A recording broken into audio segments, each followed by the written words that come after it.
एक मुलाकात जनता के सवालों के साथ। नमस्कार, आप देख रहे हैं एक मुलाकात जनता के सवालों के साथ। इस प्रोग्राम में आज की हमारी खास मेहमान है ईटक प्रदेश कांग्रेस अध्यक्ष मध्य प्रदेश श्रीमती शांति कुशवाहा, जो कि भिंड जिले से महिलाओं की बुलंद आवाज के नाम से भी जानी जाती हैं। आइए आपको दिखाते हैं इनके साथ हमारे जिला ब्यूरो भिंड अरुण शुक्ला की खास मुलाकात के कुछ अंश।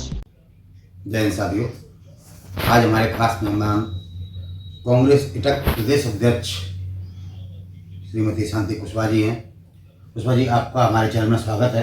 जी, बहुत बहुत धन्यवाद आपका शुक्ला जी। जैसा कि भिंड की जनता सवाल कर रही है कि लोकसभा की चुनाव की तैयारियां प्रारंभ होने वाली हैं, कांग्रेस क्या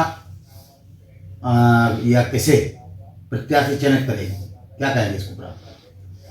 देखो, लोकसभा चुनाव है, पूरे भारत देश में एक साथ होता है, सबको पता है, और सब जगह शायद अपनी अपनी पार्टियों ने तैयारियां शुरू कर दी हैं, चाहे वो मध्य प्रदेश हो चाहे वो अदर स्टेट हो।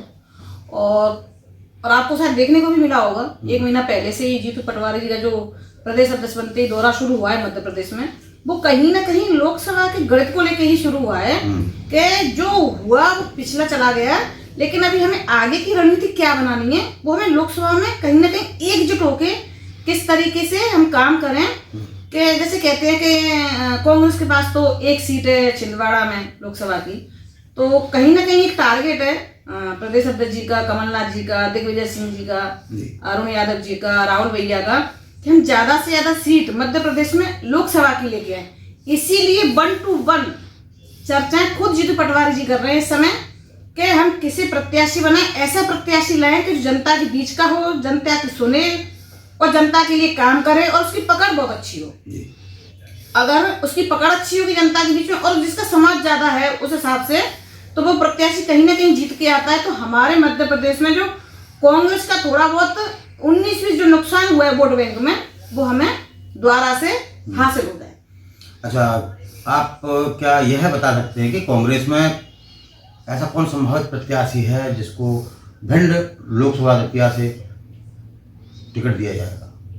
देखो, मैं ज्यादा बड़ी बात तो नहीं कर सकती क्योंकि ये तो आला कमान तय करेगा, लेकिन कहीं ना कहीं दौड़ में कौन है? इससे पहले देवासी जररिया चुनाव लड़े थे जी, और जैसे कि आपको पता है फूल सिंह बरैया जी हैं, ऐसी समाज से आते हैं, बड़े नेता हैं, अच्छा वक्ता है पार्टी के लिए, अच्छा बोलते हैं। तो कहीं ना कहीं मुझे ऐसा लगता है कि अगर वो प्रत्याशी के रूप में भिंड में आते हैं, ऐसा मेरी खुद की व्यक्तिगत चॉइस है, क्या फूल सिंह बरैया जी अगर आते हैं तो वो निश्चय ही विजय पाएंगे भिंड जिले की सीट पर। काफी यहाँ भिंड जिले की बात की जाए, दतिया की बात की जाए, प्रेस वार्ताएं कांग्रेस के जो प्रत्याशी चयनित होने जा रहे हैं, प्रेस कॉन्फ्रेंस कर रहे हैं, जनता के बीच में दौड़ रहे हैं, उनके बारे में आपकी क्या राय है, जो कि अभी तक मैदान में क्या जनता से कभी रूबरू हुए ही नहीं है? देखो, मैं इस चीज के लिए ये नहीं कह सकती कि वो जनता के बीच रूबरू हुए या नहीं हुए, लेकिन कहते हैं कि लोकतंत्र है, मांगने का अधिकार सबको है। रजाई में सोते सोते सपने देख लेते हैं। आपने भी किस्सा सुना होगा कि वो सतुए का जो मटका टंगा था और सोते सोते सपना देख रहा था, तो मैं बकरी लूंगा, गाय बेचूंगा तो गाय लूंगा, गाय बेचूंगा तो भैंस लूंगा, भैंस बेच के घोड़ा लूंगा, और सोते सोते लात ऊपर हो जाती है, तो मटका फूट जाता है, तो सतुआ उसके ऊपर आ जाता है। तो ये तो सबको अधिकार है सपना देखने का। तो कोई बंदा आंखों में रजाई में देख लेता है, कोई प्रेस के आगे, मीडिया के आगे सामने बैठ के देख लेता है। मैं इसमें कोई बुराई नहीं मानती, सबको अधिकार है सपना देखने का। अच्छा, दूसरा प्रश्न हमारा ये है, शिक्षा, स्वास्थ्य, सुरक्षा जी, इसको लेकर जो है भाजपा अपने लीडरों को या वो अपने वक्तव्यों द्वारा बता रही है कि हमने इतने अच्छे कार्य किए हैं कि न कांग्रेस ने अभी तक किए हैं और ना ही कोई पार्टियां कर पाएंगी। क्या कहना चाहेंगे आप? मैं ज्यादा बड़ी बात तो करती नहीं हूँ। इससे पहले अभी एक जो विधायक जी थे भाजपा में रह के ही शिक्षा से संबंधित घोटाला करके चले गए। अभी मैं आपको एक बात बताऊं, लालौरी से मुझे फोन आया था, 84 इयर्स रिटायर्ड टीचर। उन्होंने बोला था कि हमने आपको फोन इसीलिए किया है कि हमारा जो गांव को जो स्कूल है जर्जर हालत में, कोउजा को सुधार नहीं है, कोउजा को कछु कर व्यवहार नहीं है। अगर हो सके तो मैडम ने स्कूल की देखभाल करके चली जाओ, जहां तक हो सके तो कछु बताए दो। नेतन ने भाजपा के जो नेता है शुक्ला जी और न जो भी हैं बने गए अभी 2-4 और, मैंने तक खबर चली है, तो मुझे तो इतना पता है कि जब अभी प्रेजेंट में भाजपा से विधायक बने नरेंद्र कुशवाहा जी, जब ये खबर उन्हें नहीं पता है लालौरी की और मुझ तक अगर ये फोन गया है, तो फिर आप कैसे कह सकते हैं कि भाजपा के दावे ठीक है? ये शिक्षा का हुआ। अब जब स्वास्थ्य की बात की जाए तो काफ़ी हॉस्पिटल, जिला चिकित्सालय की भिंड बात की जाए या आपने देखा होगा, काफ़ी महिलाएं गर्भवती होती हैं जो कि एक हॉस्पिटल में जो डॉक्टर्स हैं उन्हें भगवान के रूप में दर्जा दिया जाता है। और यहाँ आके जब महिला गर्भवती होती है और जब बच्चा होने जा रहा होता है तो उस समय उसकी मृत्यु हो जाती है, उस परिवार पर जो ये गंभीर पार्ट टूटता है, तो आप किसे दोषी मानना चाहेंगे? क्योंकि भाजपा का कहना है कि हमने हॉस्पिटल को भी, यानी कि स्वास्थ्य की बात की जाए, बहुत अच्छी श्रेणी में पहुंचाया जाए, इसे क्या कहेंगे? मैं आपको एक बात बताऊं, भिंड जिले की या भिंड विधानसभा की, मैं व्यक्तिगत बता रही हूँ इस चीज को। मैंने भिंड हॉस्पिटल का दौरा किया है, एक बेड पे मैंने 3 लोगों को देखा है यहाँ व्यवस्था के नाम पे। तो और मैं आए दिन ये अखबारों में पढ़ती हूँ, मीडिया के द्वारा पता चलता है कि महिला ने हॉस्पिटल के बाहर बच्चे को जन्म दे दिया। कभी हमें सुनने को आता है स्टाफ आपस में इस तरह का माहौल बना के रखा हुआ है कि वो एक दूसरे की छेड़खानी सामने नजर आई, स्टाफ के द्वारा नर्सों को छेड़ दिया। अब आप एक बात बताइए, एक कहते हुए कब नहीं दादा संजीव कुशवाहा आते विधायक हमारे, वे कहते मैं दादा, अब बन गए नरेंद्र कुशवाहा, बोलो दादागिरी मिलेगी नहीं ढूंढवे से। आए दिन अभी आप देखिए रोन थाने में भी एक पुलिस वाले की खोपड़ी फोड़ दी डंडा से, रेत की ट्रॉली की वजह से। तो दादागिरी कहाँ है? ढूंढ क्यों नहीं रहे हो दादागिरी को? या तुम दादा ही तो विधायक बन रहे हो, मैं तो विधायक नहीं बनी अभी तक, तो मैं कैसे कह दूं? एक बोलता है कि मोह बन जान दो, दूसरों के तो मोह बन जान दो, आपस में तो बनने में ठने है। बाद में काम को कौन देखे? जनता से तुम केवल झूठ बोल के वोट लेना जानते हो। जनता जब परेशान होती है तो वही सोचती है वोट को हम बदलाव करके देखते हैं, कहीं ना कहीं हम दूसरे आदमी को टटोलते हैं, लेकिन हालत वही की वही है। तो आप इसके लिए किसको दोषी दोगे भिंड जिले के लिए? मैं पहले भी यही कंडीशन देख रही थी भिंड हॉस्पिटल की, आज भी मैं वही देख रही हूँ। तो सुधरने का मौका कब मिलेगा? भैया मैं ही विधायक बन जाऊं ले देगा तो हो सकता सुधर जाए। मैं तो इतना कह सकती हूँ कि मैं सुधार सकती हूँ, इससे ज्यादा मैं नहीं कह सकती कि इनमें से कोई सुधारने वाला है। सुरक्षा की बात की जाए जी, भाजपा का कहना यह है कि हम जब से हमारा यानी कि कार्य क्षेत्र आया है जी, संपूर्ण प्रदेश में या जहाँ भी बात की जाए कि सुरक्षा की दृष्टि से हमारे जो बच्चियाँ जो पढ़ने जाती थी या जो बहुएं या जो बेटियाँ हैं जहाँ भी सर्विस करती थी, पहले वो खौफ में करती थी, उन्हें डर था कहीं ना कहीं हमें परेशानियों की सामना करना पड़ेगा। लेकिन आज वो बेखौफ होकर हर जगह जा रही हैं, तो इस पे आप भाजपा की क्या टिप्पणी करेंगे? क्या आज हमारी महिलाएं सुरक्षित हैं? आप एक बात बताइए, भाजपा में रह के महिला सुरक्षित है?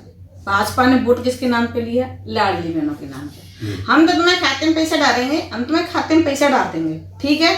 खाते में पैसा किसने डाला? शिवराज मामन। जैसे मोहन यादव बने मुख्यमंत्री, बहनों के पेटों में दर्द शुरू हो गया, पता नहीं सुरक्षित है कि नहीं, सुरक्षित हम है कि नहीं, हमारी 12 से सुरक्षित है कि नहीं। आप किस भाजपा की बात कर रहे हैं? किस बहन बेटी की बात कर रहे हैं? आप किसी भी कोचिंग सेंटर पर आप चले जाइए, लड़के सीटी मारते हुए आपको दिखाई देंगे। इसी भाजपा में कांग्रेस की सरकार ही नहीं है। बोलो 15 साल से नहीं थी हॉस्पिटल में, फिर नहीं बनन रही, और फिर तुम किस्सा किसका सुना रहे हो? अपना ही सुनाओ ना लगातार।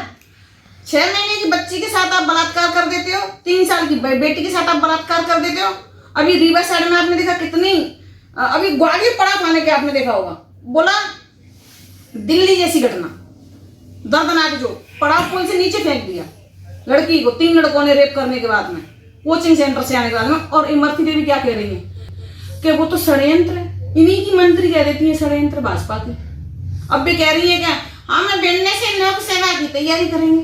अब भी बताओ ये बात कह रही है, तो कहाँ बता रहे हो आपके बेटी सेफ है? कोचिंग सेंटरों से बेटी घर तक नहीं पहुंच पा रही है। तो आप दोषी किसे मानेंगे? जैसे कि पहले भारतीय जनता पार्टी, भाजपा, भारतीय जनता पार्टी को। तो क्या कांग्रेस ने जिस समय कांग्रेस का वर्चस्व था, किसने कौन सी लड़की फेंकी थी 15 महीने में? तो आज एक आध रिपोर्ट लिया है भाजपा लाके हमारे गए। हमारा ये है कि भाजपा यानी कि निर्दोष, यानी कि भाजपा का जो है अत्याचार पूरा कार्यकाल भाजपा दोषी है। अभी हरदा में इतनी बड़ी घटना हुई, मैं पहले उन्हें नमन करके श्रद्धांजलि देती हूँ सभी को, हरदा में जो खत्म हुए वहां पर। आप बताइए पटाखा फैक्ट्री इतनी बुरी तरीके से चल रही थी और आपको पता नहीं था। और अभी आप 11 लोग बता रहे, वहां पे बताते 11,000 से भी ज्यादा की जनसंख्या निकले। कितना बाहर का लेबर था जो ढूंढने से नहीं मिल रहा, 3 टप्पर केवल जो रहने वाले थे वही दिखाई दे रही है मीडिया में, कुछ है भी नहीं। और आप तो हेलीकॉप्टर से घूम के चले गए मोहन यादव जी, लंबी कैसे दे रहे हो? आपको इस्तीफा दो ना अपने मुख्यमंत्री पद से। क्या इस्तीफा नहीं दो, क्या चपेटा फिर रहे, मोदी ने बना दिया तुम्हें। अरे यार मोदी क्या हो गया, गड़ी की हमारी हड्डी होगी, यही लग के रह गई है। देश के प्रधानमंत्री ऐसे हैं जो ध्यान नहीं दे रहे हैं। जैसे कि कहा जा रहा है कि बेरोजगारी जी, हमारे मध्य प्रदेश की बात की जाए, हमारे भिंड जिले से जैसे अभी हैं हम लोग जी, तो भिंड जिले से काफी युवा जी मध्य प्रदेश से बाहर है, कोई आपका गुजरात में है, कोई सूरत में है, कोई बड़ोदरा है, कोई राजस्थान है। तो बेरोजगार की समस्या क्या कांग्रेस में नहीं थी पहले, क्या आज ही हुई है भाजपा के पीरियड में? इस पर क्या कहना चाहेंगे आप? आपसे मैं एक बात पूछती हूँ जी, आज ने ये शुरू किसने की थी? भारतीय जनता पार्टी ने की है ना, नरेंद्र मोदी ने की है जी। राजीव गांधी जी ने शुरू नहीं की है भैया। भिंड जिला में वैसे कहते हैं कि वो नी लगाए सस्सों खाई गई, पानी या बस उन्होंने बेड़ा की खेती है लेते कि मोड़ा फौज में बत्ती है जा तो सुबह को ब्याह जा। तो अब अग्निवीर ऐसी योजना आ गई है, सुनना तो भी मोड़न के ब्याह रहे बे आज कुआरे रहे चले जाए अग्निवीर योजना के अंदर लेके कुआ भाजपा। तो सीधी सीधी भाजपा बोले के बेरोजगारी भाजपा लेके आ रही, कांग्रेस कब लेके आई थी? जबकि भाजपा ढिंडोरा पीट रही है कि हमने भाई भाजपा का ढिंडोरा पीट रही। मैं कह रही हूँ नरेंद्र मोदी जी से, अपने देश के प्रधानमंत्री जी से कह सकती हूँ, नहीं कह सकती हूँ कि अग्निवीर योजना बंद कर दे, हमारे मोड़न में पौधे में तो बत्ती है हमने ना से मिटे। और जाती बड़ी बात तो हम कहेंगे नहीं, तो और कभी भिंड में कुछ है ही नहीं, सस्सों में अगर नील गाय खाई जा रही है। कहा तुम बताओ कोई फैक्ट्री है भिंड में? मालनपुर की फैक्ट्री 80% बंद पड़ी है। रोजगार कहाँ है चंबल में? ध्यान नहीं आता, यहाँ के नेताओं को ध्यान नहीं आता, यहाँ के मंत्रियों को ध्यान नहीं आता, काफिलों में चलना आता है सबको। भाजपा में पहले भी मंत्री थे, भाजपा में अभी भी मंत्री हैं। रोजगार हो तो कहीं मैं आज कह रही हूँ भिंड में फैक्ट्री का उद्घाटन करे कोई बुनियाददार है फैक्ट्री की, कहीं 2 साल के अंदर फैक्ट्री रहेगी, क्या लड़के यहाँ काम करेंगे? हम मान जाएंगे कि आपने रोजगार के लिए काम किया। जैसे कि अपन मालपुर की बात करते हैं कि हमारे यहाँ का इंडस्ट्रीज मालपुर है जी, भिंड जिले का नाम जी। तो मालपुर में तमाम फैक्ट्रियां ऐसी हैं जो कि बंद हो चुकी हैं और उन पर जो है देवाला घोषित हो चुका है जी। जो अरबों खरबों रुपए का जो पैसा हमारी भिंड जिले की जनता का था वो बिल्कुल नष्ट हो चुका है। क्या कहना चाहेंगे आप उसको? नष्ट हो चुका है क्यों? क्योंकि फैक्ट्रियां बंद हो गई हैं। प्रद्युमन सिंह तोमर भाई विधानसभा से आते हैं ना, रोजाना धरना देते हैं कर्मचारी बेचारे कि हमारे जो एक कमरा है तो ना से बिल्डोजर से डोते, सब्जी मंडी में ठेल लगती हम बिल्डोजर चला दे। वहां तक तो सुनवाई नहीं करते और जो किसकी सुनवाई करेंगे? आप बताइए ना किसकी सुनवाई करेंगे? मैं ये कहती हूँ घूम फिर के आप कभी चले जाइए मध्य प्रदेश के अंदर, कहाँ बैठी है? भाजपा। कौन बैठा है? भाजपा। इसलिए सीधी सीधी टारगेट पे कौन है? भाजपा। इसलिए जनता को अगर ये समझ में आ जाए कि नाश मिटने को नाम ही ना ले, वोट तो बाद में डाले, नाम ही ना ले, सपने में भी ना दिखे इन्हें, तो तब इनकी कल ठिकाने है। जैसे कि भाजपा की आप जो बात कर रहे हैं कि भाजपा ने अत्याचार किया या भाजपा की बात और बार भाजपा को जो है दोषी ठहराया, टारगेट करती हूँ। हाँ बोलो। टारगेट कर रहे हैं जी। तो जैसे कि सीटों की बात की जाए या अदर जगह की बात की जाए, हर जगह भाजपा पर कैसे परचम लहरा रही है? अरे भाई एक बात बताऊंगा भाई साहब, क्या होता है कि जब इनकी 15 साल पहले सरकार नहीं थी जी, चलो हमने मान लिया, दिग्विजय सिंह जी की सरकार थी, हमने ये भी मान लिया भैया लाइट डिम आती थी, चलो हमने मान लिया भैया हमसे गलती होगी, हमने किसी को मार के चलो घर में बहू को परेशान कर, लेकिन इसका मतलब ये थोड़ी को पूरा घर का उजाड़ हो जाए। ये थोड़ी पता था कि एक बार के बन के आ जाएंगे पूरे के पूरे बेईमान बैठ जाएंगे, इकट्ठा इतना पैसा कमा लेंगे कि दोबारा कांग्रेस का गला ही घोंट देंगे। तो उन्होंने इतना पैसा कमा लिया है कि जो कांग्रेस प्रत्याशी जाता है वो इतना बलवाना पैसे में नहीं है, इसलिए नोटों से वोट खरीदते हैं और कांग्रेस प्रत्याशी कहीं ना कहीं पैसे में कमजोर पड़ जाते हैं, इसीलिए वो वोट बैंक में पीछे रह जाता है। भिंड जिले की जनता को आप क्या संदेश देना चाहते हैं? क्योंकि भिंड की जनता जब भी आप निकलते हैं रोडों से जी जी तो एक ही बात कहती है कि शांति देवी जी यदि हमारे भिंड जिले में कोई एक अच्छा पद लेकर आ जाए, विधायक प्रतिनिधित्व का या किसी का भी, तो शायद हमारे भिंड का सुधार हो सकता है। क्या आप संदेश देना चाहते हैं उनको? देखो सबसे पहले तो मैं हाथ जोड़ के राम राम करूंगी अपनी उस भिंड की जनता को, और बुजुर्गों का मैं सम्मान करूंगी, उनके मैं पैर छूंगी। मैं बहू हूँ भिंड की और मैं उस प्यार के लिए मैं दिल से गदगद हूँ और मुझे बहुत फोन आते हैं, मैं बता नहीं सकती, कभी कभी मुझे ऐसा लगता है कि मैं क्या करूँ इनके लिए, लेकिन मैं नहीं कर पाई। अगर उनकी किस्मत ने साथ दिया या मेरी किस्मत ने साथ दिया या उनके सहयोग ने अगर साथ दिया, अगर मैं भिंड की विधायक बन के आती हूँ तो मुझे तो ये पता है कि जनता जो कहेगी वो होगा, मैं जो कहूंगी वो मुझे नहीं पता, लेकिन जनता जो कहेगी वो काम जरूर होगा, मैं इतना जरूर कहूंगी, इससे ज्यादा मेरे पास शब्द भी नहीं है। धन्यवाद जो कि आपने इतना समय दिया हमारे चैनल को। मैं अपने चैनल के मैं कहना चाहूँगा कि आपने सुना शांति कुशवाहा जी को, जो कि इटक कांग्रेस प्रदेश अध्यक्ष हैं, उन्होंने काफ़ी सवालों के जवाब भी हंस के और लोगों को जो जिस भाषा में वो समझते हैं उस भाषा में दे दिए हैं। मैं जनता से कहना चाहूँगा कि इनके सवालों के जो जवाब दिए हैं कमेंट में ज़रूर लिखें। जय हिंद।